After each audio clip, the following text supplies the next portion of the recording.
Radio Fripouille, les accueils de loisirs Chalosse-Tursan font leur tambouille.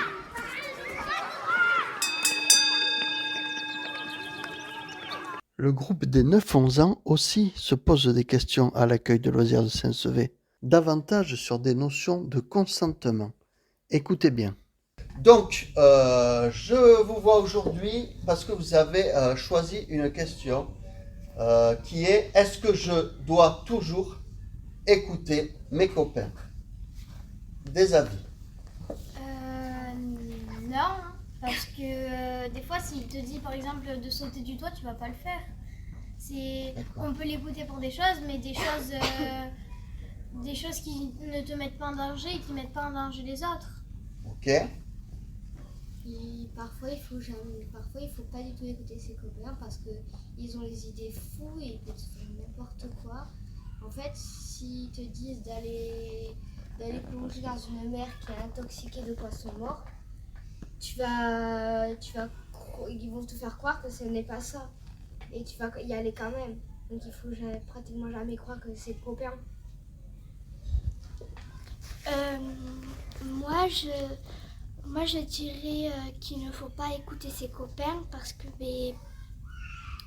des fois, quand par exemple tu rentres à la maison et ta maman elle te dit que tu as fait des bêtises alors que c'est tes copains qui t'ont dit de faire quelque chose alors que tu ne devais pas le faire et c'est toi qui te fais gronder à la place de tes copains. Ça dépend pourquoi. Par exemple, s'ils me disent tu peux aller me chercher une feuille, ça ok. Mais et des fois ils te lancent des défis, on peut le faire. Mais si on continue à les écouter encore et encore, ça va devenir pire et ils vont nous demander, je sais pas moi, de tuer une personne. Et donc on peut les écouter, mais pas tout le temps quoi. Il faut pas que ça aille trop loin. On peut toujours pas. Des fois, on peut écouter nos copains, mais des fois non. Parce que si te dit sauter d'un pont, tu vas peut-être le faire ou pas. Ok. Faut jamais écouter ses copains. Enfin, parfois oui, mais le problème, c'est qu'ils te lancent des défis. Ça commence par un niveau d'accord, mais après, ça va monter encore plus. Le premier niveau, par exemple, c'est tiens, prends la colle de ton copain et mets-le dans ta trousse. Il va aller jusqu'à va voler une banque.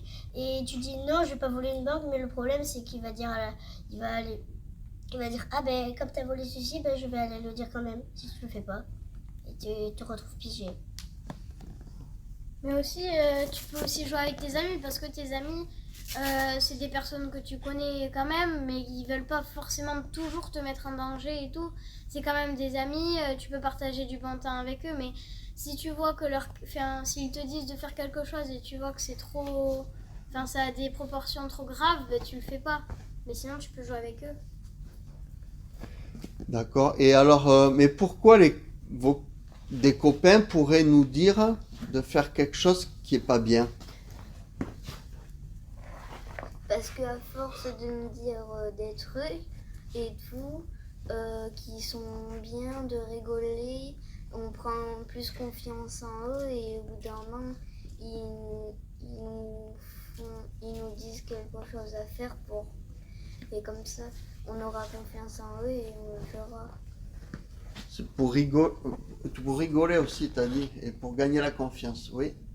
Et en fait, ils font ça parce que peut-être eux, ils avaient trop peur de le faire pour ne pas se faire gronder. Donc, ils disent à leurs amis de le faire. Ils disent, mais non, t'inquiète, je l'ai déjà fait, alors que c'est faux. Et il le fait à sa place, et c'est lui qui se fait gronder. C'est pour bien montrer que, par exemple, s'ils te font un cap ou pas cap, ils vont te dire envoie le ballon en dehors de l'école pour aller me chercher une branche et tout. Et du coup, tu vas pas les écouter juste pour aller chercher une branche, par exemple. Voilà. D'accord. Donc des fois, c'est pour faire des choses qu'ils osent pas faire eux. Et est-ce que, moi j'ai la question, c'est est-ce que ça, c'est ce qu'on appelle des copains? Non, c'est pas des copains, en fait, c'est des copains. Ils font semblant d'être amis avec toi pour que ceux qui sont amis avec toi, pour qu'ils se fassent gronder à leur place. Ils essaient de gagner ta confiance pour ensuite te faire faire des trucs improbables. C'est pas des amis, c'est des pires ennemis. Ben, quand ils t'embêtent, non, c'est pas forcément des amis, parce qu'un ami, ça te veut du bien. Donc, au moment où, à un moment où il te dit, par exemple, jette des cailloux sur quelqu'un d'autre, ben là, tu sais que c'est pas un ami, parce que un ami, ça veut pas faire mal aux autres. Mais est-ce que des fois, je me dis, par exemple, vous aimez bien quelqu'un ou parce que vous êtes comme ça aussi, le fait d'avoir des amis, c'est qu'on se retrouve pas seul et que c'est plus agréable. Et, le fait qu'ils nous disent ah ben fais ça, en gros sinon je suis plus trop ton copain, fais ça. Est-ce que ça vous donne pas envie quand même de le faire parce que vous avez peur de vous retrouver seul ou peur de perdre son amitié? Non. Et, les amis, on peut toujours s'en refaire. Donc si tu enlèves un ami de ta vie, c'est pas grave, tu peux toujours t'en refaire. Il y a certains gens qui voudraient être ton ami, mais tu ne le sais pas. Donc c'est bien de se faire des nouveaux amis et d'avoir plus d'amis qu'habituellement. Non, t'as pas envie de te mettre ta peau en danger et plutôt ton amitié, parce que vu qu'après tu vas t'en refaire d'autres. Toi t'aimes des personnes dans l'école et si t'aimes, ouais. Puis, moi, je pense qu'il vaut mieux se retrouver seul, oui, qu'être en danger, parce que de toute manière, c'était pas une véritable amitié s'il te fait faire quelque chose. Donc c'est comme si tu étais tout seul, voire pire. D'accord. Et si c'est pas des fois des copains, mais si c'est un groupe et que vous n'avez pas envie d'être exclu du groupe, et que si vous êtes dans un groupe d'amis qui a envie de, pour rigoler, faire une bêtise, style, voilà, je sais pas, on va dire, là, vous êtes au centre de loisirs, il y a un groupe de 4-5 personnes avec qui vous rigolez bien, et vous dites, allez, on sort du centre, on va au skatepark, on va juste voir ce qu'il y a et après on revient. Est-ce que vous avez tendance à vouloir le faire pour suivre le groupe? Bah non, je préfère pas les suivre parce que sinon déjà il y a deux choses, parce que je sais que je vais me faire gronder, ça c'est pas très très grave, mais sinon je sais que je peux me faire mal et que je peux me retrouver coincé quelque part ou je peux me mettre en danger tout seul, quoi. D'accord. Donc moi, ce que vous dites depuis le début, là, je dis, en fait, il faut que vous arriviez, vous me dites si j'ai bien compris, ou j'aimerais que vous le redisiez avec vos mots, mais quand vous êtes avec des amis,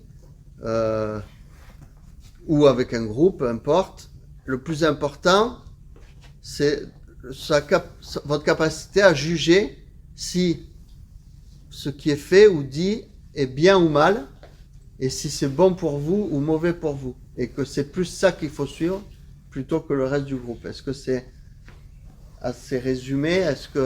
Est-ce qu'en fait, comment savoir si c'est vraiment ça? Comment, à votre âge, vous imaginez ce qui est bon ou ce qui est mauvais?